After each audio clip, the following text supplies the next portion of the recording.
Hey guys, Jared here with Tier 1 Concealed. Today we're down at Ready Gunner Range. We do have a range next to us where there is live fire, so if you hear that, our apologies.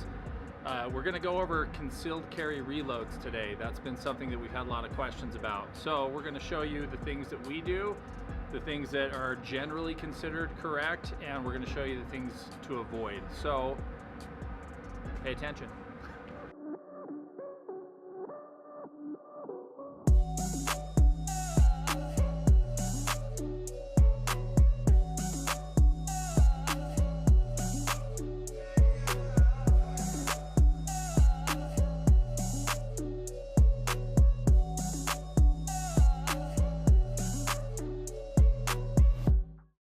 Hey guys, Aaron with Tier 1 Concealed.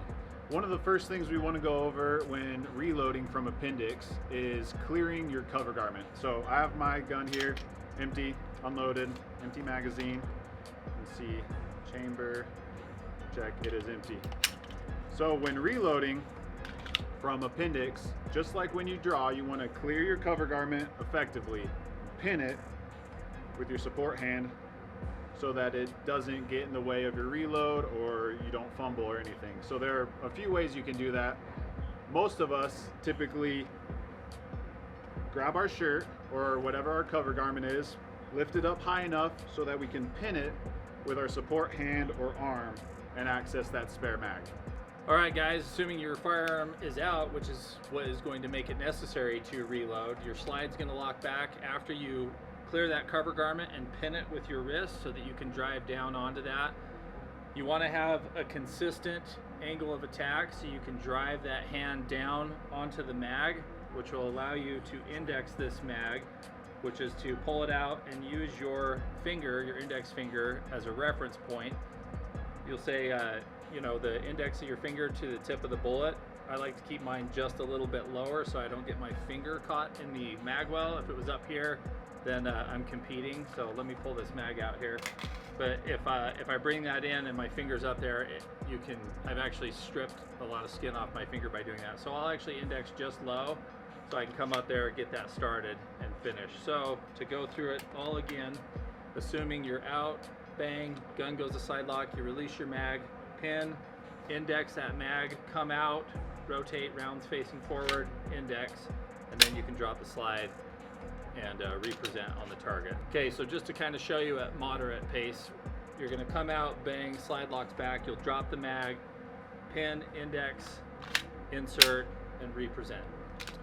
Okay guys, a question we get a lot on our website when people are building out a holster is, should I have my rounds facing toward the gun or should I have my rounds facing away from the gun? So I'm just gonna show you right now, empty mag, but this is the front of the gun. So what we mean by facing toward the gun is those bullets are literally pointed in to your gun when it's in the holster.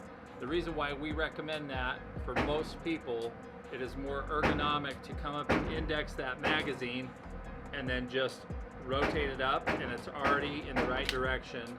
And the biggest reason is because you can properly index this with your finger, which will allow a more consistent path to the mag well. So on the other side, if your rounds are facing away, it's going to change the way that you index that. So you'll have to turn and essentially beer can it in like that. Some people prefer that. Not saying it's wrong or it's right. Just as a matter of consistency and efficiency, because if I can't index, or it can cause me to index late. If I have to try and rotate, grab, and then index, it's just less ergonomic. So we'll leave that up to you. Okay, so when that slide locks back, you're coming back simultaneously. The reason why I like the rounds forward is as I insert this and I'm dropping the slide, I'm getting my grip established. So it's got a really nice flow to it with representing and reestablishing that grip. Just a couple different ways that you can, scenarios that you perform a reload in. Either an emergency reload where your slide's locked back and you just got to drop that mag, get a new one in, and get going. Another one is a tack mag. So if you come up and you're not empty after engaging, so that means you still have a partial mag in here and you want to top that off. It's the same principle where you're just going to clear that cover garment, index the mag, and come up. So there's two ways you can do this. I like to bring this mag with a fresh source of ammo up first, and then I'll come over here and open these fingers out, drop that partial in, insert this, and then I can put that partial back in my mag pouch here and be topped off. Another way that people will do a tack mag is they'll come back and drop that mag, throw it into a pocket, then index the new mag and be up and ready to go. For me, I prefer to keep that transition really quick. So I like to have that fresh source right there so I can quickly swap that out. So you bring it up, swap it out. That way, if you did have to engage immediately, it's quicker and you're not caught at this point with your hand in your pocket and then going here and then you need that. So something to consider. Assuming when you're shooting and your slide locks back when you are on an empty mag, there are a couple ways you can go about getting your gun back up and running. With your fresh source of ammunition, you can drop that mag, get the new one in. You can either like power stroke the slide to get it to go back into battery, or when you get the mag back in, you can release it with your slide release with your thumb, and some people even release that slide with their support hand thumb as well. Not on all the guns out there, obviously, but on some guns they have aftermarket accessories. I shoot a lot of Glocks, so I use this Cogwork slide release. It's extended and it's raised above where my grip is, so it won't impede my my grip of the handgun. That enables the gun to lock back consistently. So once your gun is locked back and you insert this fresh magazine, a lot of people will say they're going to keep their thumb sitting there on that release, so when they hit, it causes them to drive down and to release that. That's one method you can do. I have found that if I'm even really applying any pressure or even having it sit there, that sometimes I will release that prematurely. So I'll come out on an empty round. Now I've got to do remedial action because I don't know if that was a bad round or if I just released the slide too early, which takes time. So what I'll do is I'll come press that mag release, come up here, and I'll just keep my thumb here, index, and once that's in, on my way out, I will release and present. So in, down, out. A couple of things that you'll see out there, I try to avoid these things, which is when I'm out and my gun locks back, a lot of people will rotate the gun, bringing the grip parallel with the ground. So the issue with that is when I go to release that mag doesn't want to drop out that way. So what I try and do is bring that gun and maybe have a slight cant so that I can visually index that mag well, but still keep it so that that mag can fall freely out of the gun. That's going to make things a lot more efficient, because if you come up here and you do this, now you're going to have to shake or change the direction of your gun. I also don't like this either, because if you have that issue and you're on a firing line, people have a tendency to cant that forward and muzzle their neighbor because they're bringing the gun completely sideways to their face. So I like to keep it forward on an angle so I can index that, drop it, and then insert the new mag in. All right, guys, there's a couple different schools of thought out there, meaning if your slide lock's back, you should just immediately use both hands, one to strip the magazine and then go for your spare mag.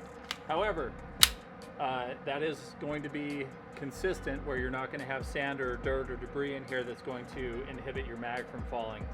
However, we're all a product of the way that we train. So if you're training where that gun's going to lock back and you're used to that mag falling so that you can insert the next mag, there's a high likelihood that you're going to be going for that spare mag while that mag is getting hung up. So instead, people will come out and they'll be like, oh crap, I've got two things in my hand. And some people will sit here and try and shake that out. All you have to do, and I'm going to hold this with my finger just because this one falls out, but if you come out and that mag is there, you can literally just come around with your fingers, multiple fingers, and just get rid of it, insert the next mag, and get back up and going. So you're going to be a product of your training. So if you're used to doing this, you're going to have that other mag in. It's fine just to work around it. Rather than resort to sitting here and doing the shaky dance, just reach around, strip it out, and then get that new mag in. That's going to be more efficient. The overall time saving that you're going to have where that mag drops freely while you're going for your other mag simultaneously is going to save you a substantial amount of time. Stripping the mag first and then going is going to be more consistent, but from a percentage standpoint, I'm going to go with what's going to work 95% of the time as far as being quicker, more efficient, rather than sacrifice all that valuable time by going for something that who knows how often it can happen. For the sake of efficiency, when your gun goes to slide lock and you're bringing that back to release the mag, kind of bringing it into your visual workspace here, you should also be going for your spare simultaneously. So the second I lock back and I'm coming back, I'm going to release that grip and immediately go for my spare. So it's going to look something like that, where I'm in the process of bringing this, dropping the mag, getting prepped to release that slide, while the other hand is coming back here, clearing my cover garment, indexing that mag, bringing it up so that I can be efficient. So both hands have a job that they're doing simultaneously, and that's going to give you the maximum efficiency to get that reload done as quickly as possible. Okay guys, just want to thank you for watching this video. Right now, the 2A community is under attack. We're being censored, we're being shadow banned, and people are being deplatformed. The whole goal of what we do here is to spread and educate people, first, of the importance of the Second Amendment and being able to own firearms. Second, to be responsible and safe with those firearms. So it's important that we share all of our content in the 2A community. There's 40 million plus new gun owners out there that may not have education on safe, proper handling of firearms. So we need to make sure that we're getting content out there for them to see. Also, because of the attack on the Second Amendment right now, it's really important that you contact your state and local representatives and let them know how you feel. Obviously, there's enough people in this country, given our political climate and the things that are going on, that felt it was important enough to go out and purchase a firearm. Those people that were sitting on the fence made their decision by purchasing a firearm. So help us spread that word, help us share knowledge, safe handling of firearms, and help us fight and defend a nonsensical attack on the Second Amendment.